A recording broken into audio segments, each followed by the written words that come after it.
This episode of Ask the Buffalo is brought to you by Audible. Welcome back to another episode of Ask the Buffalo. I'm your host, John Retina. This is the show where you could ask me any question you've got from the world of technology. This week on Ask the Buffalo, we're going to talk new iPhones, supposedly new MacBook Pros, what my 3 favorite phones are, and what phones might be coming out over the next 5-6 months. This is Ask the Buffalo. Let's go ahead and get started.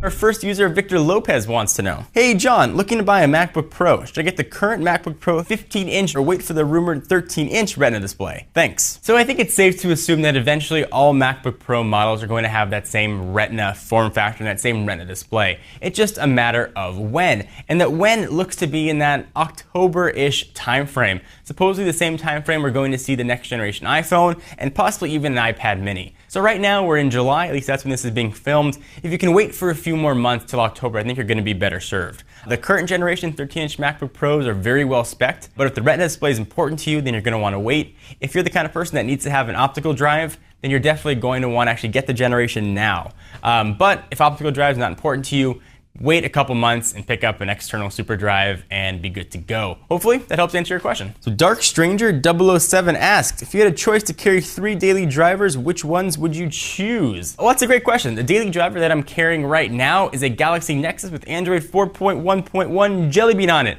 I'm actually loving it. But if I were to carry 2 more phones, the first one I'd carry would be an iPhone 4S. Be a lot easier to sync everything within iCloud. I'm a Mac user at home. And the third one would be the Galaxy S3 for AT&T. I love the screen on that phone. I love the way it looks and feels. Really everything about it is awesome. Although I might put on the alpha version of Cyanogen Mod 10 on that, at least get some Jelly Bean action going. Those would be the 3 phones that I carry with me, so it's 2 Android and 1 iOS. Hopefully that helped answer your question. This one came from Twitter. User @GavisconCook asks, what phones are you most looking forward to over the next 6 months? So that one's hard to predict. Phones generally get announced and come out within, maybe a week to 2 months.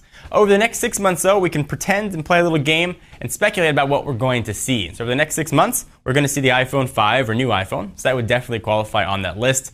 Bigger screen, supposedly 4 inches, NFC, Giga RAM, LTE, and a new back and new front. Galaxy Note 2. The Galaxy Note 1 is probably my favorite phone of the past 12 months. Galaxy Note 2 supposedly is going to have an even larger 5.5-inch screen and pack a quad-core processor and hopefully a less plasticky back. The next 6 months should also bring us a new Nexus device. The Nexus devices are Google's own flagship reference hardware. Those are devices that are really left unmolested by Android skins. It's Android as Android was meant to be, as I tend to say, and Google would probably say as well. I'm looking over there like Google standing there. It will come with a new operating system. We very well might see 6 months is about a reasonable time for Google to release the next generation of Android, beginning with a K, maybe Key Lime Pie or maybe Candy Cane with the K. But I think we're going to see quad-core and perhaps we'll see Nexus devices made from different manufacturers. Traditionally, we've only had one manufacturer making one Nexus device, but we may see multiple, hopefully across multiple carriers as well.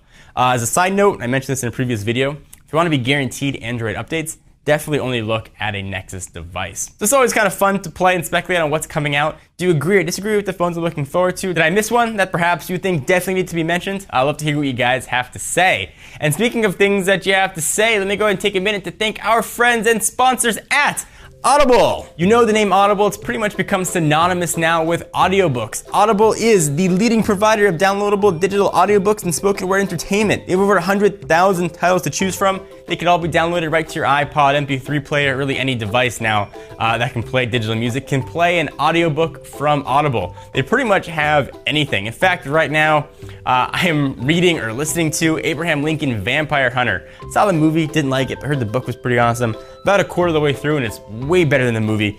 Check it out if you have the chance. If you want to go ahead and get a free audiobook, go to audible.com/techno to get a free audiobook download of your choice and a 30-day free trial when you sign up today. today. Again, go to audible.com/techno for your free audiobook. So the last question is one I kind of hit on in the previous one, and that has to do with the iPhone 5. This also comes from Twitter. User @LilRob2 asks, hey John, you think that Apple will be releasing the new iPhone in the August-September timeframe? August may be a bit early. We're hearing rumors of perhaps early September even. The original thought was that it was going to be October, but September looks to possibly be the time. So yes, I do think we are going to see the new iPhone coming over the next few months. So what's it going to have? Let's recap.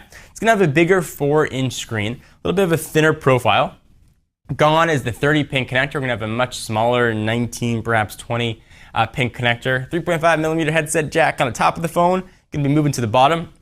Going to have NFC on there, and one of the things I'm most excited about, LTE. A gig of RAM, supposedly a new quad-core processor.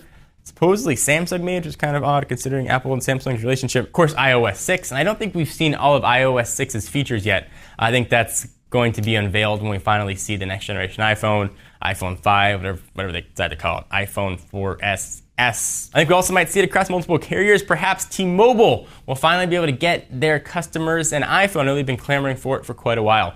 I hope you guys enjoyed this episode of Ask the Buffalo. Be sure to check us out at technobuffalo.com for all the latest tech news, reviews, unboxings, bad jokes, and miscellaneous tech content you can handle. I'm John Rettinger. I'll see you in the next video.